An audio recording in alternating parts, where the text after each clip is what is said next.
February 9th Nuisance Abatement Board meeting. I guess let's go ahead and call this meeting to order and start with the Pledge of Allegiance. Detective, you want to lead us in that? Sure.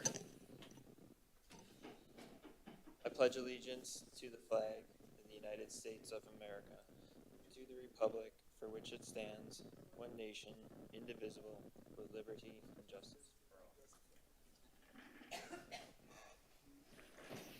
Thank you. I guess let's go ahead and start with the roll. Mr. Fanoff? Present. Mr. Slotnick? Present. Mr. Pemper?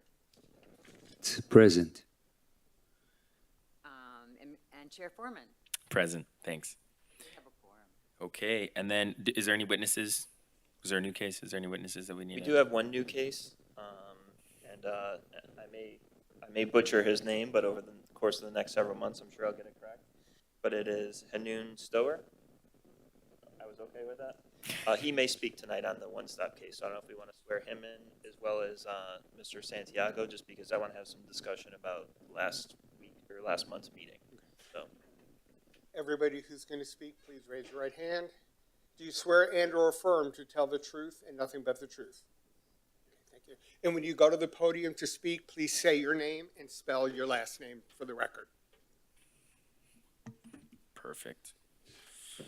And okay, did everybody get a chance to review last month's minutes? And do we have a motion to approve? I will make a motion to approve the minutes from January 12th, 2023. Second the motion? Yeah. Second the motion. Okay. Make sure you speak into them. Second the motion. Good. Okay, so all in favor say aye. Aye. Aye. Opposed say nay. Hearing none, the minutes are approved. So let's go ahead and move on to the first case of the evening, which is case number 22-1103, 5100 North State Road 7, just a status hearing. So Detective, I know last week we had a longer discussion, so. okay, so I'll start off with the Plaza Hotel. For police-related activities for the past 30 days, they totaled 80. 17 of those were trespass incident related, 2 of them were narcotics related, and 5 were burglary related. Joyce and I both visited the property on Tuesday, January 31st. We discussed with Mr. Santiago the 2 detail officers, which started on February 1st. I went through all the reports and calls for service and tried to pull out, focusing mainly since the detail had started. And there were 3 reports that were written within that time frame since the detail began. One of them was a suspicious drug-related robbery involving family members. I don't think that was anything other than some sort of domestic-related, isolated incident. There was a delayed sexual battery call from another jurisdiction. I believe the time delay on that was even in excess of several months, or if not years. So again, not really tied to anything ongoing at the hotel. And then there's another report written with a Child Protective Investigative Service call. I read that report, and the case didn't seem to involve the hotel at all. I think maybe the respondents in the case were simply staying at the hotel or even in the area, and they just happened to meet there to do the follow-up. So does the board have any questions regarding any cases or calls for service? Excellent. Mr. Santiago advised that renovations to the hotel are expected to begin on February 1st. The cameras are installed and working. I believe somewhere in the slide, Joyce has a photograph that we took during our visit to the hotel. You'll see in that photograph the array of cameras. We took a look at where they placed them. They were all placed great. They look great. The system seems to be in great working order. All the locks for the doors are completed on the 5th, 4th, and 3rd floors. The hotel implemented a no visitor after 10 p.m., I guess curfew, if you want to call it that. 3 new doors were installed for some of the doors where there was damage from previous incidents. They replaced those doors. And the current rate for the hotel is $89 per night during the week and $152 on weekends. Mr. Santiago remains very cooperative. We share information. We speak almost daily. We receive all the room occupancy lists. And obviously the details started without any incident on February 1st. I did want to talk briefly, just to, I guess, clarify a little bit. I obviously wasn't here for the prior meeting. I know that there was some discussion about the police detail. I met with Mr. Santiago and spoke with him, and I think it would just be beneficial for myself and him as well to kind of clarify exactly what the board's parameters were for the detail regarding hours and times. I watched the last meeting, so I understand the discussion, but I still don't think that it was completely clear as to what the board, I guess, was seeking when it came time for exact hours of the detail, or if the board's desire were to kind of leave it a little bit flexible, or if the board was seeking perhaps my input on what the police department thought was best. So I don't know how you want to open Yeah. that up, but I'll leave it to the. Sure. I think, and feel free to jump in. I think we were a little bit nebulous on it because it was really like, when do you think I think we did a 12-hour period, and we were kind of open to that shifting. So Yes. what's your suggestion there? So I think I'll just start with, obviously, that type of a service comes at an extraordinary cost. Sure. And while the hotel is undergoing renovations, I think it's important to be at least sensitive to the nature of what that costs. I do also think that it's important to kind of throw a good amount of resources at it initially, and then perhaps back Taper. or taper off. So, and Mr. Santiago can correct me any place that I might be wrong here, but I believe right now it's 2 separate blocks of 5-hour shifts or so. So it's basically 10 hours of coverage right now.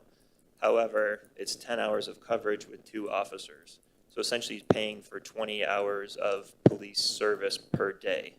That comes out to around a cost of in excess of, I think, $50,000 per month. So that obviously is not sustainable from a long-term standpoint. My recommendation would be to allow the board perhaps some flexibility on my end. I think it's good to perhaps keep it at that, and again, we can have this discussion, but perhaps for the next month, or at least a 2-week, 3-week time frame, and then perhaps scale it down to 1 officer for 12 hours or 2 officers for 6. Basically kind of begin to taper it back off, because I think what we're seeing at the hotel is it's obviously very effective. Calls for service have dropped significantly, even though they remain slightly high, but those incidents are coming down. Sure. The hotel is going to start diminishing its capacity by doing renovations. So I just want to clarify with the board to make sure that there wasn't a hard line 12 hours and we weren't in compliance, or if it's okay with the board to kind of leave it a little bit flexible, so that at least from a planning standpoint, Mr. Santiago at least is understanding that, this will be effective, and then we'll kind of try to keep that balance of calls for service coming down while still keeping the detail and scaling it a little bit. So. Well, I think as John had said, we had put it out to you all because when the biggest needs are at. We're not there every day, so we don't know. We're definitely flexible, but until it gets to a point where it can get, we don't want anybody losing money. That's not what we're here to do. Yeah. We're here to help you improve and to get your facility, your property, whatever, the way it's supposed to be. So you don't even have to be part of the nuisance abatement. But initially, I think what's best and what you need. We're definitely flexible. Yeah. I don't think that's an issue at all. Yeah, please. Sure. Yeah, that'd be great. Thanks. And I will just say in the meantime, every time we meet with Mr. Santiago, the hotel is even doing improvements that we perhaps didn't even mention or ask for. Like, for example, there were benches that were in the lobby hallway areas. I think the first time we ever went to the property, there was a lot of loitering. Mm-hmm. They removed those benches in the last time we were there. All the steps that we're taking, they're either going above and beyond or even coming up with their own things. So I would say that this relationship has been extraordinarily positive. They're doing everything that we ask and then some. Obviously, the detail will be effective. So like I said, I'll make sure that we're maintaining that balance of hours of service that he has to pay for over those overall calls for service. Let's just go through the pictures real quick, and then And these are the cameras. really quickly, I remember last time when we talked with Don, I know he's not here today, the attorney, he had mentioned that we need to be specific on a time, and that's, I think, where that 12-hour came up. I mean, if we could word it to give some discretion to you, really, working with the property owner, I think that, if those calls start coming back and, and there's some flexibility there, I mean, we're fine with that. I think Don was kind of like, well, we need to be clear. It needs to be a certain amount of time. Yeah, precise, actually. Yeah. Yeah, so I spoke with Don in the meantime, after I'd watched the last meeting, because as you know, we have to type up what occurs into a new order if there's new recommendations. And I would say that I think the language, we can take care of it as a housekeeping item after, but I think the language should be to maintain what we have now, which is 10 hours of police service. But it doesn't have, Understood. it doesn't So whether it's necessarily, 1, 2 officers, exactly, it's 10 hours of coverage per day, for now, and then with the discretion, I guess, from the police department to either scale that down or maintain yeah. until the next meeting. And then Correct. I think Fine it's with safe that. to address it at almost every meeting, if that's okay with the board. Yeah. But at least until then, so at least Mr. Santiago has some idea of direction for, budgeting that massive expense. got it. So. Now, is the language like that right now? I got to go look and see. But does it say that for right now? Like, we don't need to, have a motion, right? Is that in here? I believe it's You in can read the order. it's in the most recent order. I think the language, For the recommendations.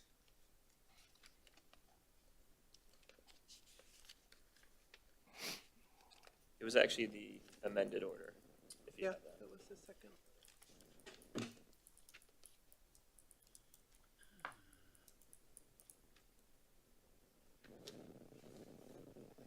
So the language that made it into the amended order was that the owner or owner's designated manager will fund the allocation of 12 hours of police detail services during the hours of 12 p.m. to 7 a.m. as prescribed by the nuisance abatement detective beginning February 1st. And I believe that memorialized what the board was trying to say for when to have the service and for how many hours to have the service.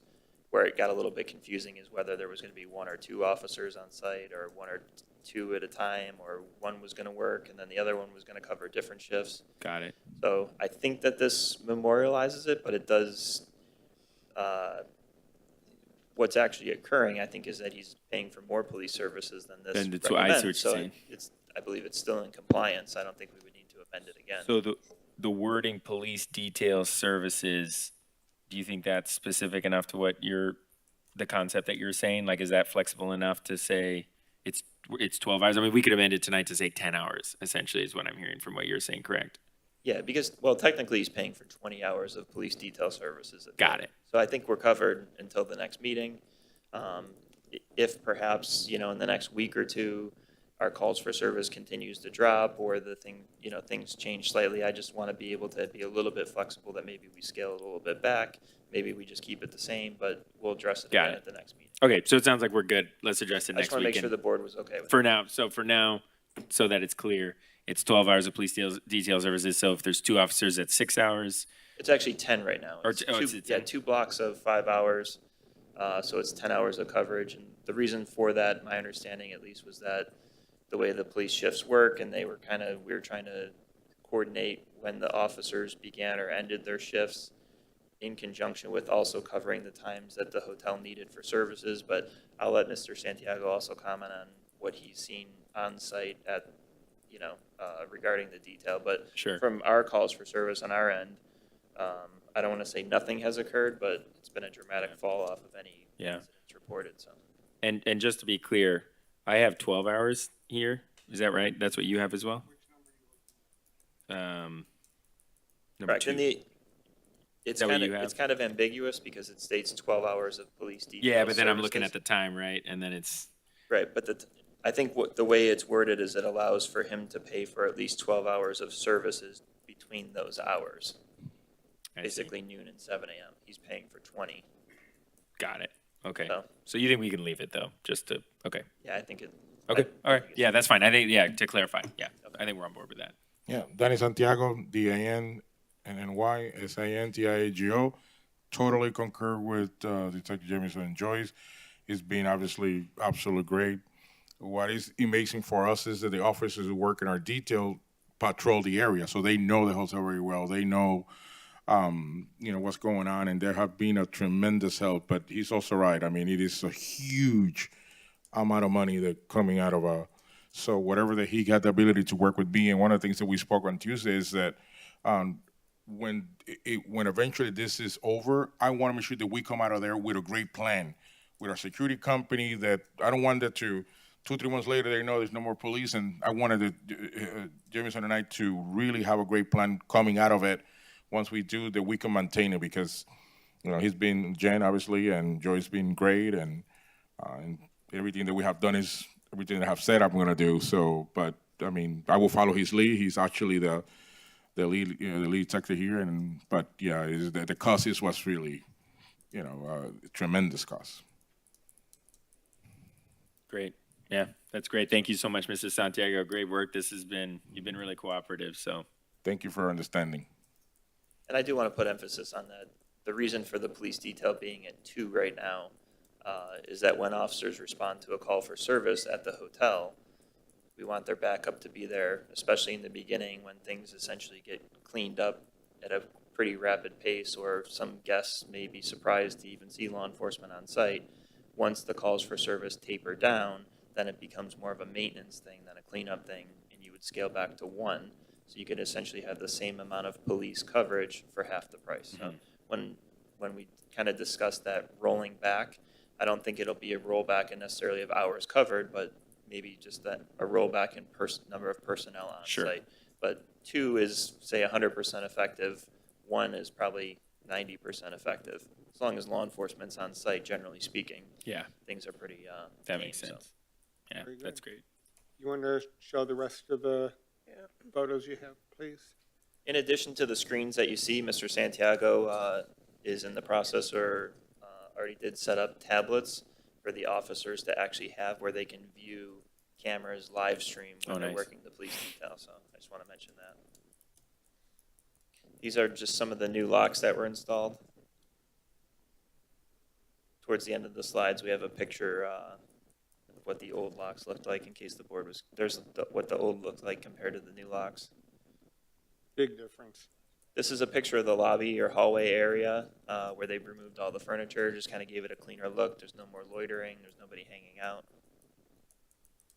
This is just some of the signs that were posted around the hotel regarding the time of the, I guess, their noise ordinance, as well as, I guess a warning. And again, some more signs that were posted around the hotel. And these were the things that I was kind of talking about that the hotel is doing in addition to the things that we recommended. And I think they're having a positive, big impact.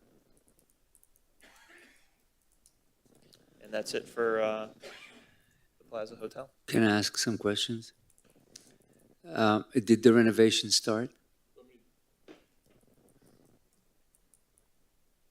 Thanks, Mr. Santiago. Yes, we started. We started with our changing all the floors. We're spending $338,000, and we're also going to do the curtains first before we go to the lobby. Our plan is that renovation should be completed by October, where everything worked out good, with 275 rooms and restaurant and meeting space, and including the outside. So we started. Okay. And we had the plan by March 1st to do away with cash? Was Correct. that- That is the game plan. Obviously, by then I will have at least, about 78 rooms completely renovated that I can actually dictate that, because 60% of our clientele pay cash. We do increase the deposit when they pay cash now to $400, but that's the goal. March 1st is to, hopefully that could be completely out. Mr. Santiago and I had a conversation about that when we were on site. And I think what the plan or the best effective way to implement that is that, a combination of accepting new reservations after that date without cash, and then kind of trying to transition some of the old reservations off cash. But not to go into the weeds about our extensive conversation about it, but I think we have a pretty good plan as to how to phase from cash, not to non-cash, in a way that doesn't violate what some of the hotel's requirements are for evicting people, or some of the longer-term lessees, or some of the legal agreements that they have or deals that they have for some of those rooms. So So that is correct. I mean, eventually, like I said in the last meeting, is we're gonna turn the hotel the way it should be. When you checked in, you pay with a credit card, debit card. When you check out, you can pay cash. So we're turning that customer, even with all that, like you said earlier, we $89 daily, and this is the high season for us, so we got to take advantage as much as we can. Yeah. That's great. Thank you so much, Mr. Santiago. pleasure. Great work. Any other questions from the board? And then we're good on the language, so we'll just hang tight and kind of address that each meeting. Yep. Okay, so let's move on to the next case of the evening, which is a new case number 230201, 18 Northwest First Avenue, One Stop Shop. Thank you, Mr. Santiago, for being here. Really appreciate you. Thank you. So let's go ahead and, Detective, I guess start with the evidence, and we'll go through everything and take it away. Sure. So the one-stop shop is located at 18 Northwest First Avenue and is before the board for tonight's evidentiary hearing. Notice of tonight's meeting was hand-delivered to the store manager, Mr. Mohammed, and mailed certified to the owners. I also spoke to and met with the owner of the business today, Mr. Stower, who is here in attendance. We had a very productive, very cordial, very good meeting. He was also obviously notified of tonight's meeting and is present here tonight. The police-related activities for the past 6 months total 38, with at least 3 of them being nuisance-related. And I will read off just a very brief summary of what those 3 nuisance-related incidents were. On 5/4/2022, a narcotics complaint authored by Detective Erica Payne advised that a male was on the property and arrested after doing a, quote, hand-to-hand drug dealing transaction. Ultimately, the subject was found in possession of cocaine, methamphetamine, cannabis, a scale, and a large amount of currency. That male was subsequently arrested and charged with possession with intent to deliver, as well as some various other crimes. On 9/10/2022, a case that's currently being investigated by Detective Jennifer St. Jean involved a shooting/aggravated battery, whereby officers responded to the location for a male who had been shot in the neck. The male had just exited the store and was shot twice. He was located upon officers' arrival in front of the store, lying in a pool of his own blood. That investigation is open and ongoing. And on November 25th, 2022, an open and active investigation by Detective Michael Benson was regarding a shooting that occurred at the location where a female and a male were both struck by gunfire. The female was shot in the head and ultimately pronounced deceased. As I had stated, that investigation is open and ongoing. I do have all 3 incident reports with some information, so I'm happy to answer any questions the board may have, but I would just advise that based on the fact that these investigations are still open and ongoing, I would be slightly limited as to the extent of what type of information I could divulge. As I had stated, I spoke with Mr. Stower today for probably about at least an hour. The store is unique, and as Joyce and I were kind of going over this case in general, it's in an area that is extraordinarily transient. It's bordered over here by McDonald's, the bus terminal. I believe there's the Goodyear Tire. It's adjacent from the park and the library. It's literally smack dab in the middle of downtown. So we really try to curtail our police recommendations for things that would be, number 1, very reasonable. Number 2, not to penalize the store just based on the location that they happen to be at. But I would say that my conversation with Mr. Stower was above and beyond cooperative. We sat down and explained. He agreed with everything that I had to say. I agreed with everything that he had to say. My partner and I had traveled out to the store. We were actually on site for about 30 to 45 minutes speaking with management. We spoke with some of the clients who were coming in, or patrons, I should say. So the police recommendations are as follows. The owner will clearly display within 10 days And for the duration of jurisdiction, a laminated sign measuring 16 by 20 stating that the property is under the jurisdiction of the Nuisance Abatement Board and is being monitored by the City of Fort Lauderdale Police Department. Placement will be one sign on each side of the building at a minimum. The owner will maintain a trespass affidavit on file with the police department and post no trespassing signs on each side of the building within 7 days. Trespass warnings will be given to all people arrested on the property for nuisance-related crimes by the owner, and a log of all trespass warnings will be maintained by the owner. The owner will ensure that no persons loiter on the property at any time. The owner will install and maintain a minimum of 3, it's actually a typo, it will be 4 exterior cameras, one placed on each side of the building, and at least 1 interior video camera that captures entry and exit of patrons, with recorders that can be monitored by management according to all code requirements, with video available to the police department during all business hours. The owner will post surveillance warning signs on each side of the building within 1 week. The owner will cease to use any gaming machines at the establishment. The owner will remove all advertisements and products obstructing the front windows. The owner will install exterior lighting that completely illuminates each side of the building and maintain all exterior lighting in good working order within 7 days, and the illumination will be required from dusk to dawn. The owner will remove any narcotic paraphernalia to include glass rose stems, rolling papers, jewelry bags, quote, brassos, and chore boys immediately being sold from the convenience store within 7 days. The owner will remove any tables and chairs from the exterior of the property. The owner will maintain the property free of debris and trash. The owner will conduct property checks at the location not less than once weekly and email the investigative detective each week to advise the status and compliance of each item of this order, any nuisance-related activity, trespasses that can occur, or any other concerns. If any of the above listed items are not complied with within the time frame set forth, a fine in the amount of $250 per day per item, not to exceed $250 per day, will be imposed for each day of noncompliance.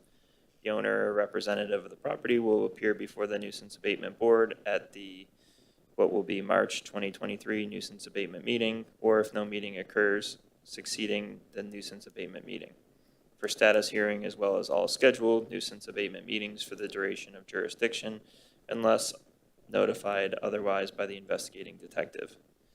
The Nuisance Abatement Board will retain jurisdiction over the property for a period of 1 year from the date of this order. We also have a few pictures for the board, but as it relates to the police recommendations, as I had stated, Mr. Stower and I went through each line item today. He has either completed most of these, is in the process already of completing them, or will be able to very easily comply with them in a relatively short period of time. You'll also note that there's no fines on here. Typically, we would see in some police recommendations that there would be fines or investigative costs.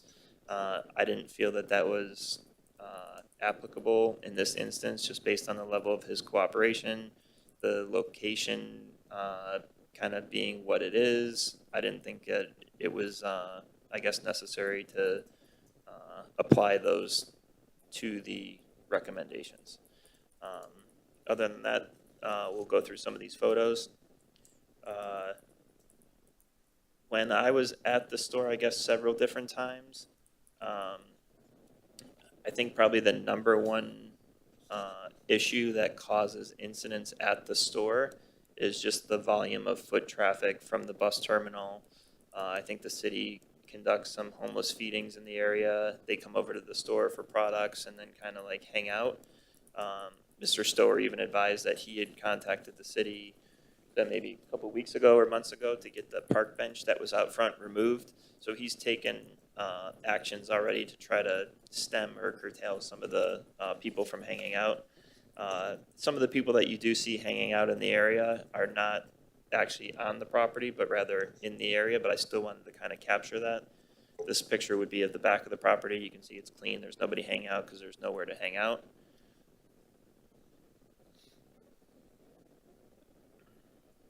But then in this photo, you can see like some gentlemen set up a table there and we're kind of hanging out. I believe they were doing some sort of like health department registration or something to do with healthcare. Again, not affiliated with the business, but in that general area. So I think some of these recommendations with the posting of the signs, the cameras, at least knowing that they're on video, and removing some of those items from the interior of the business. This is what the business looks like at night. I did speak with our code enforcement division. We do have police officers who are assigned to the City of Fort Lauderdale Code. There are no code violations at the store. They're in compliance with everything on that end. And I would note that the store does not actually operate as a convenience store because their hours are pretty limited as is. And I'll have Mr. Stower state what the exact hours are, but at least according to Google, they're open from like 5 a.m. to 10 p.m. most days. And even on Sundays, they're only open from 6 a.m. to 7 p.m. So I think that that action right there already kind of limits a lot of things that are happening. But I did speak to Mr. Stower at our meeting about stipulating to the police recommendations. He advised that he would. I then spoke to the city prosecutor. I don't want to butcher his last name either, Mr. Lauderdale. And he just advised that as long as the owner was stipulating on the record that there would be no further input needed from him on his end. So I just wanted to advise the board of that. I see the properties for lease as well. If Yeah. you wanna come up to the mic. My understanding was that the property is being leased by Mr. Stower from the owner with a 20-year lease, and I believe there's 4 years left. Got it. Maybe it's a second store. Yeah. So he's not the owner of the He's the- property, the owner of the store. Correct. However, the owner of the property is aware that he is here to represent the property ownership as well. As well. Yes. Got it. Okay. My name is Majdi, last name Othman, Othman. Sir, your questions again? I was just gonna say. So I saw there was some. So you run the store. I'm a tenant inside. Understood. Yes. And you're representing the ownership right now, Yes, and they have some spaces available for lease. yes. Correct. Two, They have like a 35,000 square feet, and they can cut it. 3,500. I mean, so they wait when a tenant coming to rent, so they make the space for the tenant what they ask for. Got it. Got So it. It's just they've been having a little bit issue to renting it because it's the homeless in the area and Yeah. the corners on the block and the feeding also. And the thing is, the free with the people like the homeless, they could sit on the sidewalk. So like most of the time, like when the feeding is start and it's getting worse, food all over. So I called a couple of times, and this is what the detective the officer told me, like I can't do nothing about it because they're in the public area and it's hard for us to control it. And one more thing I want to mention, I'm glad to be here so I could complain or to tell, like to get some help. I've been there for like 15 years or so. So I've been having like too many issues, especially with the homeless, traffic. And I've been fighting so far. It's like so much like it's too much over my limit. And recently they've been having a bench on the sidewalk and they bought one in the front.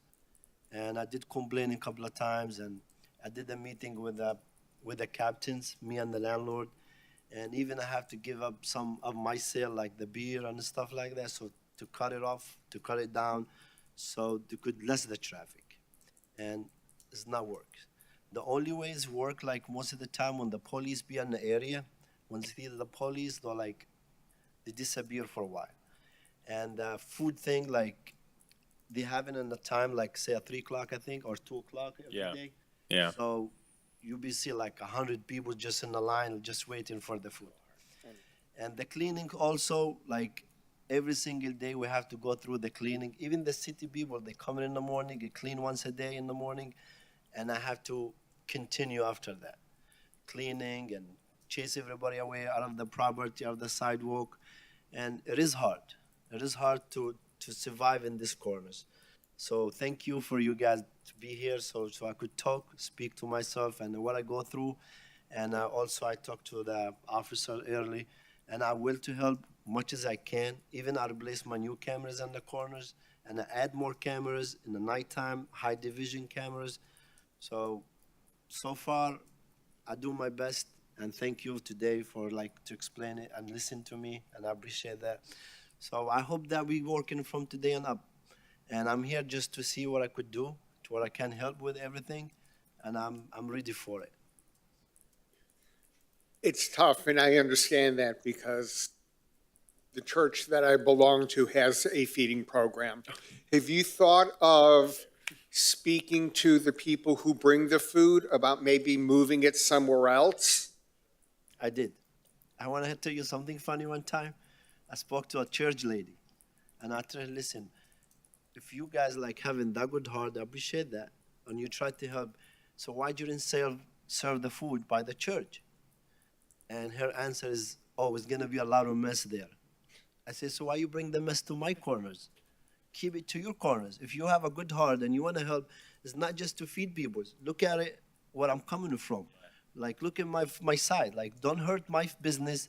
Don't make it look ugly when a police passing by or a customer passing by is seeing all the trash all around and the line all over to block the road sometime. People have to stop to just the line to move. And it doesn't listen. And that time when I called the office, the police and the officer lady came, and they tell her, we are on the public property, you can't stop us. So the officers walk inside, and she told me, listen, I want to explain something to you. They have the right to be on the sidewalk to feed the homeless, and I can't do nothing about it. I tell her, thank you. This is which was an order when I did the meeting with the captain. Every time I see people or a crowd in the area, on the corners, or on the sidewalk, or in the alley, just call 911. And this is what I did that day. Just, I don't know what to do after that, to call 911 and just they come make a phone call every time, annoying the officers, the police, people on the side and all that. So it's kind of hard. One Well, of the, You're gonna say something, if you don't mind, It's a catch-22, and I understand that. Some of the neighbors of my church have the same issue, and I tell them, call the police, call the police, call the police. Eventually, somebody's going to rein it in, or it settles down.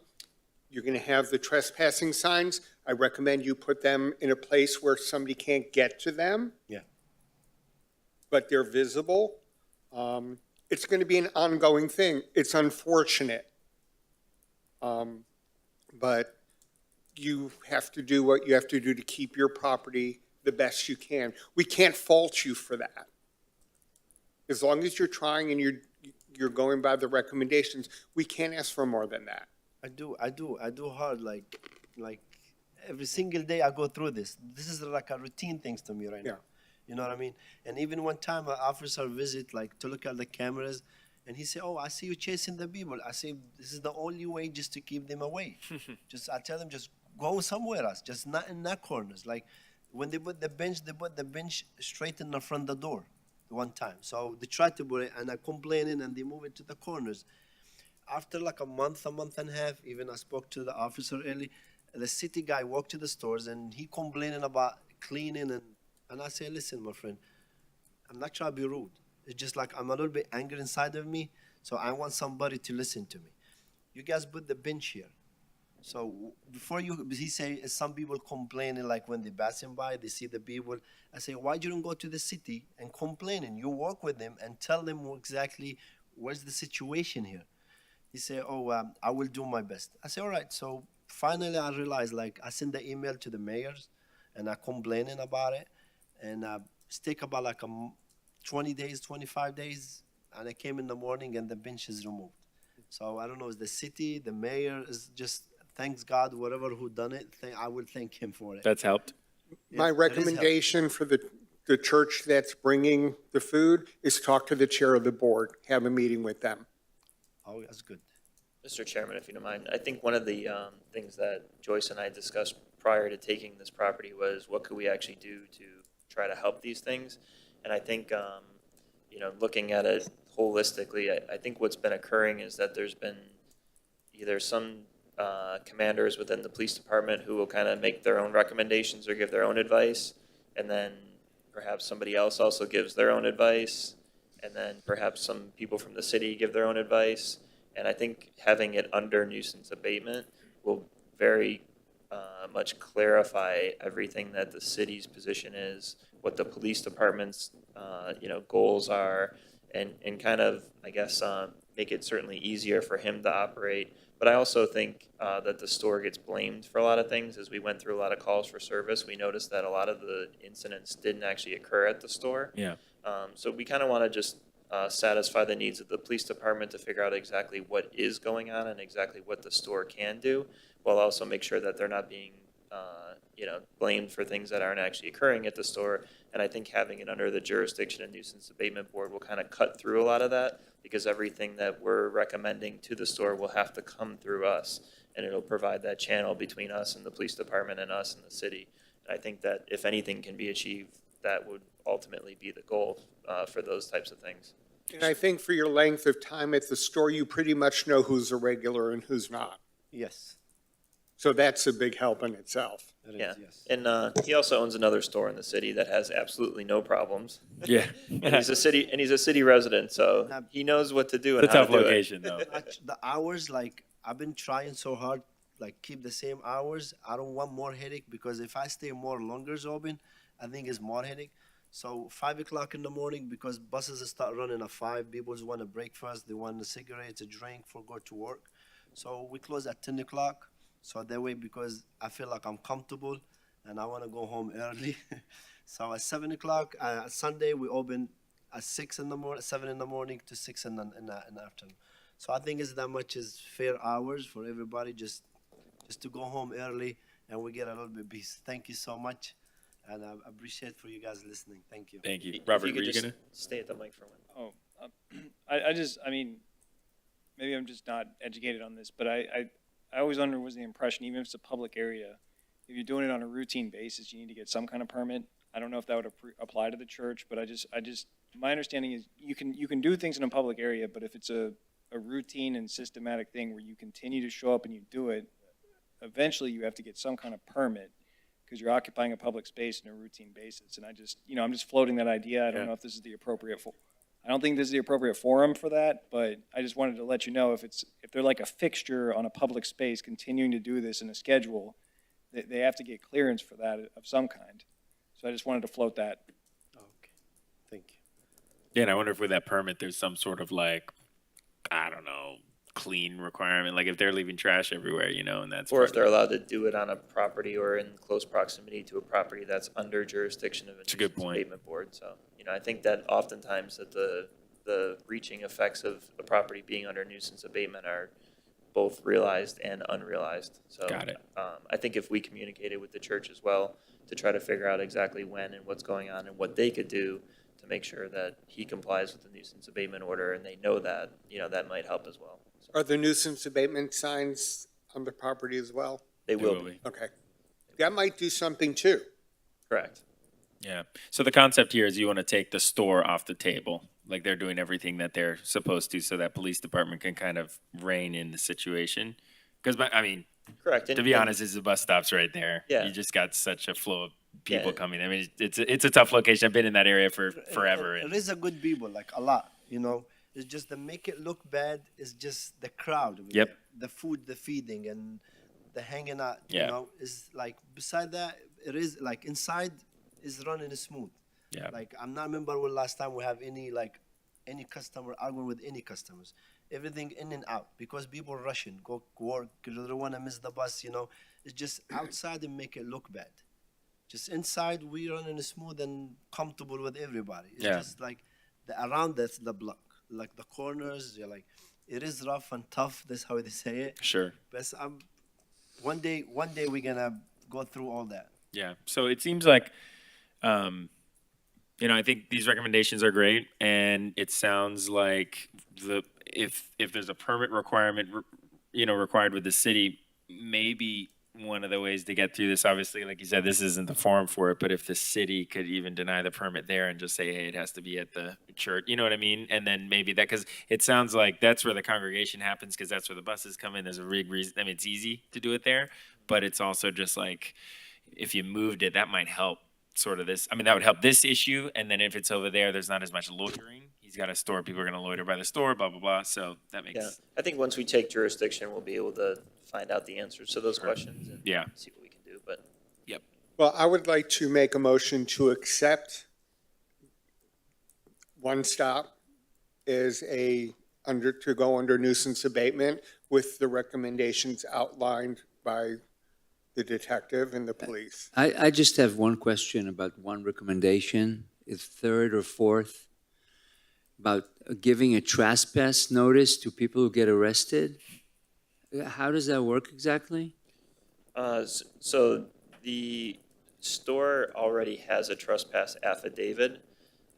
Essentially, what the police department is asking for is that if anyone is arrested on site for any incident, that the ownership of the property is essentially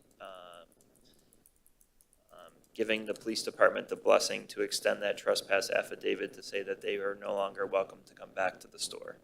So if I were to say hypothetically, somebody goes into the store and creates a disturbance and steals something or uses drugs, and they are then placed under arrest, the police department essentially in and of itself doesn't have the authority to tell that person that they can't come back. It has to come through ownership. So what we're saying is that in the event those things occur, ownership is on board that they would be trespass warned from the property, if that makes sense. So they get arrested, and then the owner gives, at that point in time, just gives the affidavit to the, The police department would essentially tell the person of whom was arrested that they are no longer oh, allowed to okay, the be police would do it. on site at the property. If they were to then come back, they would be subject to arrest for trespassing. Okay. Now, from my experience having trespassed people before, you do not have to be arrested in order to trespass somebody. Right. If somebody is disobeying, if you ask them to leave and they don't, you can call the police department right then and there and say, I want this person trespassed. Correct. And then we take a picture of the person so our office staff knows that if this person comes back, you have to call the police and have them removed. But you do not have to be arrested in order to be trespassed. Essentially putting it within the police recommendations is a formalization of what typically already occurs. But it's just another layer to state that we're on the same page with if people are being arrested and removed from your store, they're no longer welcome there. So even if they're not arrested, he's calling the police when there's some sort of a trespassing situation? Yeah, I'll give you an example. If there was an incident that occurred that didn't result in arrest, let's just say somebody was loitering at the store, the owner could call the police department and state, I would like this person removed from my property. They're trespassing. The police department would say, you either have to leave or you will be subject to arrest for trespassing. Okay, and at that time, the police then also gives them the affidavit as well? They don't actually get any paperwork. Oh, they The order- don't get- Yeah, the order can be verbal. The only time paperwork is exchanged is either in the event of arrest or the owner will actually sign the paperwork for the trespass affidavit once it goes into place. But Okay. that Oh, process is only conducted like once every 2 years. So it's a warning, it's a verbal warning that says you're not welcome here anymore? Correct. The reason why it's outlined this way is because the authority actually comes from ownership. Okay, got it, thank you. You're welcome. Okay. Okay, so there's been a motion. We need a second. I would just state legally before you do that, the only thing that the city prosecutor asked for, Mr. Laundre, was that the owner stipulate that, yes, the property is a nuisance and that he is stipulating to the police recommendations. He would just verbally have to say yes. Okay, you want to do that now? Sure. Okay. You want to do it? No, go ahead, because you talked to Don. So as a representative of the property at 18 Northwest First Avenue, known as the One Stop Shop, you do stipulate to the police recommendations and that the property is a nuisance and will come under jurisdiction of the Nuisance Abatement Board. Yes. Great. Okay, so we have a motion. We just need a second. I second. Excellent. Okay, so we got to do roll. Yep.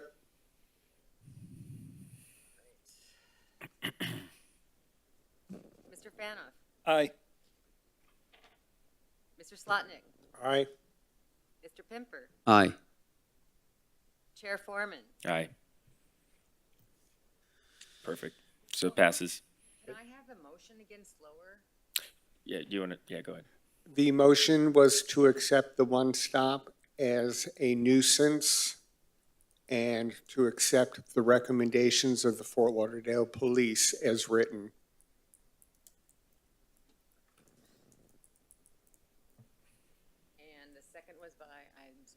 Mr. Pemper.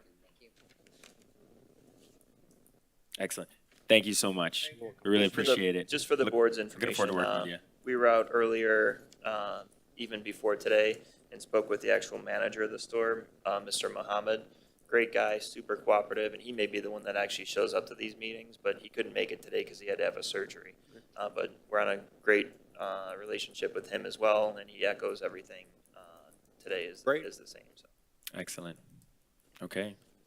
All right, so last item this evening is board discussion. Anything to discuss? Hearing none. More months. Yeah. Do we have a motion to adjourn? Motion to adjourn. Second. Second? Okay, all in favor, say aye. Aye. Aye, Okay, meeting's adjourned. Thank you so much. thank you.